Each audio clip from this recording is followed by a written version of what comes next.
Welcome to Telangana software farmer. ఈ week video వచ్చేసి మనం ఏవైతే సెప్టెంబర్ ఎండ్ నుంచి అక్టోబర్ ఫస్ట్ వీక్లో క్రాప్స్ వేసామో ఆ క్రాప్ అప్డేట్స్ అన్నమాట. సో ఫస్ట్ మనము పల్లీలతో స్టార్ట్ చేద్దాము. అవి బాగానే గ్రో అయ్యాయి, వాటి మధ్యలో కలుపు కూడా తీయడం అయిపోయింది, ఫ్లవరింగ్ స్టార్ట్ అయింది. కాకపోతే కోళ్ళు ఈసారి అస్సలు ఉంచేటట్టు కనబడట్లేదు. ఫుల్గా ఫ్లవర్ అయిన దగ్గర నుంచి దాని వెనక పడుతున్నాయి, కానీ చూద్దాం పర్లేదు. లాస్ట్ టైం కూడా అలానే అనిపించింది, కోళ్ళు మోస్ట్లీ ఫ్లవరింగ్ తింటున్నాయని, కానీ అయ్యాయి కదా బాగానే. సో ఈసారి కూడా అలానే ఎక్స్పెక్ట్ చేస్తున్నా. ఇంకొకటి వచ్చేసి మనము ఏదైతే ఈ పల్లీలు వేసామో ఆ మధ్యలో ఫ్రూట్ ప్లాంట్స్ ఉంటాయి. అటు పక్కన వచ్చేసి ఒక 8 feet డిస్టెన్స్ వదిలిపెట్టాం కదా, ఆ గ్యాప్లో ఆ 8 feet పొడుగుతూ ఉన్న లైన్లో అలసందలు వేసామన్నమాట. అవి కూడా బాగానే గ్రో అయ్యాయి హెల్తీగా. ఇంకా అలసందలకి ఫ్లవరింగ్ అయితే స్టార్ట్ అవ్వలేదు, కాకపోతే ఒత్తుగా దగ్గర పడ్డాయి, బాగా గ్రో అయ్యాయి. ఇంకా ముందు వచ్చేసి మనము ఈసారి కందులు వేసాము, చిన్న రకం కంది అన్నమాట. అందరూ చెప్తున్నారు కదా వింటర్ సీజన్లో యూజువల్గా వేయదు కంది, అది రబీ క్రాప్ కాదు. కాకపోతే ఆ టైంలో వేసేది ఉంటే చెట్టు చిన్నగా ఉండి కాసే కందులు వేస్తారనమాట, అలాంటి వెరైటీ. సో అదే కనుక్కొని అక్కడ సీడ్స్ షాప్లో తీసుకున్నాం ఈసారి ఆ కంది సీడ్స్. వాళ్ళ దగ్గర తీసుకొని వేసాము. సో చెట్లు అయితే బాగానే హెల్తీగా గ్రో అయ్యాయి, చిన్నగానే ఉన్నాయి, కానీ కొన్ని చెట్లకి ఫ్లవరింగ్ ఆల్రెడీ స్టార్ట్ అయిపోయింది.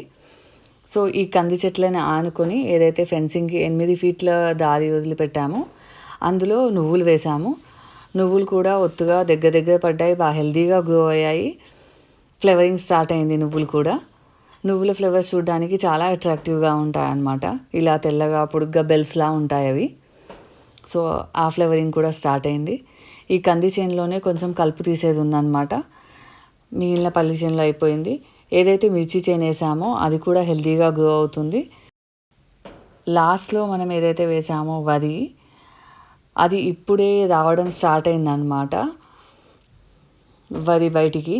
కాకపోతే లాస్ట్ ఇయర్ కాకుండా అంతకుముందు లాస్ట్ ఇయర్ మనం ఏదైతే నాటు రకం వేసామో బహురూపిణి అని, ఆ చెట్లు ఇంకా ఎక్కడో ఒక చోట ఆ సీడ్ ఉంటూనే ఉంటుంది, మొలుస్తూనే ఉంటాయి. దానికి ఆల్రెడీ ఆ వరి కంకులన్న వచ్చేసాయన్నమాట.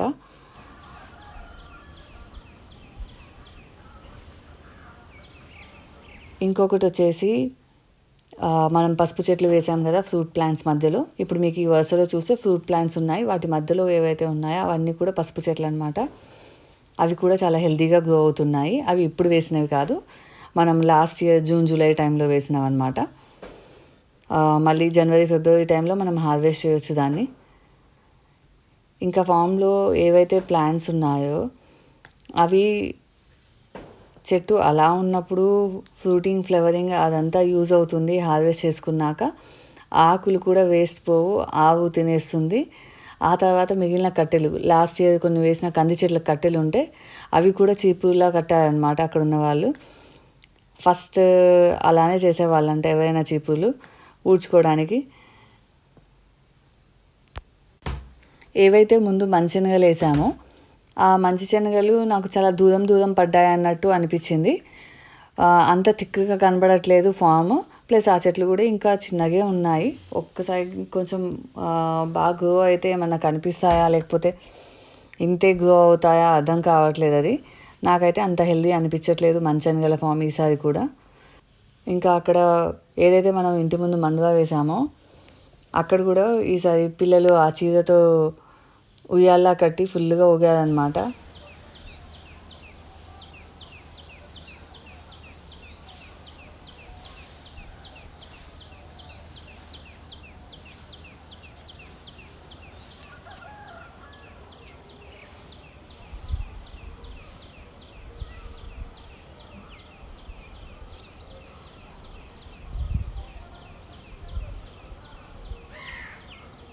వాళ్ళు ఫామ్లో అలా ఎంజాయ్ చేశారు. కోళ్ళేమో ఫుల్ తిరుగుతూ వాటి ఫుడ్ తింటూ, వాటికి ఎక్కడ నీడ దొరికితే ఆ చెట్టు దగ్గరికి వెళ్ళి పడుకొని అవి అలా.